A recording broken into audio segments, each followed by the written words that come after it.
ஒரு சின்ன பொருளை திருடினியான்னு நம்ம கிட்ட கேட்டா எவ்வளோ கோவம் வரும். ஆனா சர்வ வல்லமையுள்ள தேவன் தன்னை திருடனுக்கு கம்பேர் பண்றார். ஏன்?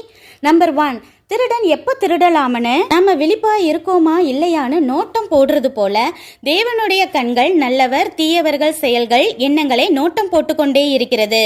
நம்பர் 2, திருடன் நாம எதிர்பாராத நேரம் வருவது போல ஏசப்பாவின் வருகையின் நேரம் தேவ தூதர்களுக்கு ஏன் இயேசுவுக்கே தெரியாதாம். நம்பர் 3, திருடன் வரும்போது நாம் விழிப்பாய் இருந்தால் பொருள் இழப்பு இல்லை. விழிப்பாய் இல்லை என்றால் இழப்பதை போல இயேசுவின் வருகைக்குள் தேவ சித்தம் செய்து ஸ்பிரிச்சுவலா விழிப்பாய் இருக்கும்போது நம் ஆத்மா பரதீசில் பாதுகாக்கப்படும். இல்லை என்றால் ஆத்மா நரகத்திற்கு போய் இழப்பு ஏற்படும். நம்பர் 4, திருடன் பெரும்பாலும் நாம் தூங்கும் போதுதான் வருவது போல இப்ப நிறைய பேருடைய ஆவிக்குரிய வாழ்க்கை சபைகள் தூக்கத்தில் இருப்பதே சீக்கிரம் இயேசுவின் வருகை இருப்பதை காட்டுகிறது. நம் ஆத்மாவையும் நிறைய பேரோட ஆத்மாவையும் பாதுகாக்க விழித்தெழுவோம். நன்றி.